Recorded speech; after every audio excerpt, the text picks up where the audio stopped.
হরে কৃষ্ণ। দেখো দিদি ভাইরা, আমি অর্চনা, আমাদের শাশুড়ি বৌমা রান্নাঘরে। আজকে দেখো আমি একটা গাজরের সন্দেশ বানাবো। এ দেখো গাজরটা কুড়ে নিয়েছি, নিয়ে গাজরটা আমি ধুয়ে দেখো শুকনো করে নিচুড়ে নিয়েছি। একটুও জল নেই, আমি দুবার ধরে নিগড়িছি, জল সব বার করে দিয়েছি। ভিডিওটা তোমরা প্রথম থেকে শেষ পর্যন্ত দেখবে, আমি তোমাদেরকে দেখাবো ভিডিওটা একদম প্রথম থেকে শেষ পর্যন্ত। তোমাদের যদি ভালো লাগে তোমরা এইভাবে ঘরে গাজরের সন্দেশ করে খাবে আর সকলের সঙ্গে শেয়ার করবে। আমাদের চ্যানেলটা সাবস্ক্রাইব করে নিও, লাইক কমেন্ট শেয়ার করো, আমাদের ভালো লাগবে। তোমরা ফেসবুক থেকে যদি দেখো তাহলে আমাদের চ্যানেলটা ফলো করো, একটা লাইক দিও আর শেয়ার করো। ইউটিউব থেকে দেখলে লাইক কমেন্ট শেয়ার করো। তোমরা নতুন কোথাও থেকে যদি ভিডিও দেখো, আমাদের চ্যানেলটা যদি এখনও তোমাদের সাবস্ক্রাইব করা না থাকে তাহলে সাবস্ক্রাইব করে নিও, তাহলে নিত্য নতুন রান্না রেসিপি তোমরা দেখতে পাবে। দেখো আমি গাজরটা ধুয়ে নিগড়ি নিয়েছি, দেখো এমন নিগড়িছি একটুও জল নেই।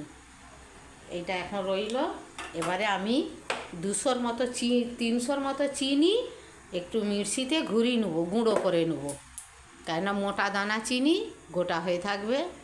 দেখো দিদি ভাইরা, চিনিটা আমি মিক্সিতে গুঁড়িয়ে নিয়েছি, দেখো পাউডারের মতো হয়ে গেছে। এবারে আমি 1 কাপ দুধ জাল দিয়ে নিয়েছি, এতে একটু আমুল দুধ দিয়ে দেবো। দেখো দিদি ভাইরা, কড়াটা বসিয়ে দিয়েছি, কড়াটা আমার গরম হয়ে গেছে। ওতে আমি গা ঘি দিয়ে দেবো 1 চামচ।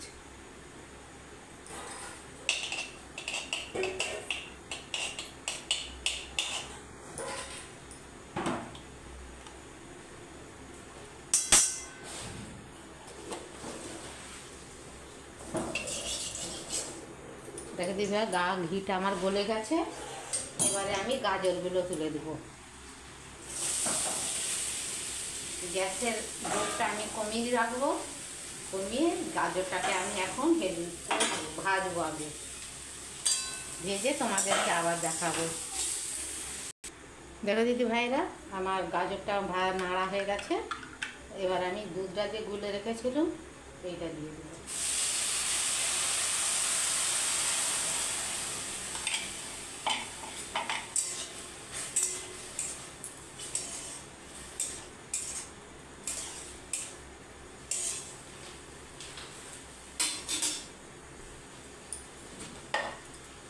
একটুখানি নুন ছড়িয়ে দেবো।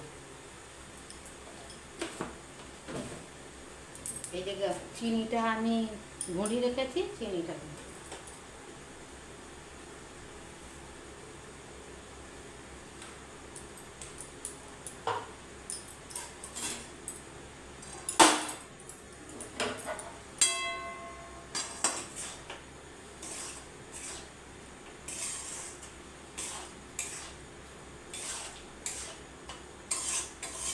দেখো চিনি গুঁড়ো দেওয়ার সঙ্গে সঙ্গে একদম জল জল হয়ে গেছে। এইটা পুরো শুকিয়ে জলটা মরে গেলে তোমাদেরকে আমি দেখাবো।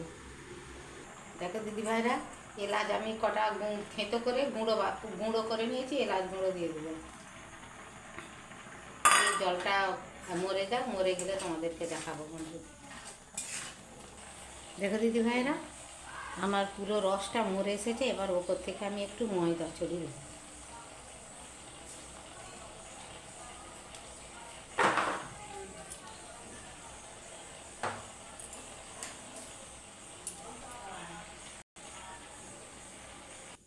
দেখো দিদি ভাইরা, আমার এটা শুকনো হয়ে গেছে। এ দেখো কত বেলা পাখি যাচ্ছে, ঠিক আছে। এবারে আমি ঢেলে নেবো, নিয়ে তোমাদেরকে আবার দেখাবো। দেখো দিদি ভাইরা, যেইটাতে আমি ঢালবো সেইটাতে একটু ঘি বুলিয়ে নেবো।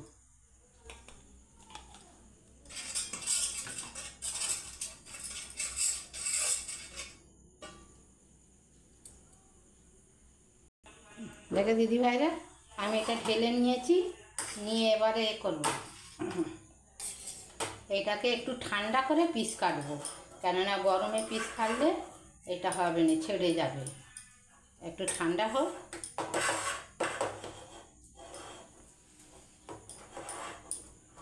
ঠান্ডা করে তোমাদেরকে দেখাবো। দেখো দিদিভাইরা, সন্দেশটা আমার, গাজরের সন্দেশটা আমার ঠান্ডা হয়ে গেছে। দেখো কত সুন্দর দেখতে লেগেছে। এই ধারগুলো একটু সমান করে মোটা করে দেওয়া হবে। এবার এই ছুরিটা দিয়ে কেটে দেবো। আর একটু ঠান্ডায় থাকলে ভালো হতো, কেন আমাদের এখানে 3বার কারেন্ট চলে গেল, আর বলো নি দিদিভাইরা। তোমরা কাঁটাটা তোমাদের ইচ্ছা মতো কাটবে, বরফিও করতে পারো, চৌকো করতে পারো।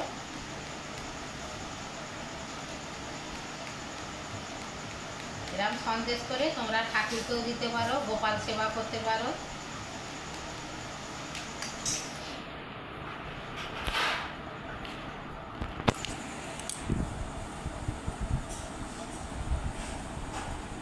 দেখো পিসটা কত সুন্দর হয়েছে। দেখো তোমাদের যদি ভালো লাগে, ভিডিওটা আমি প্রথম থেকে শেষ পর্যন্ত দেখেছি, যদি ভালো লাগে লাইক কমেন্ট শেয়ার করো।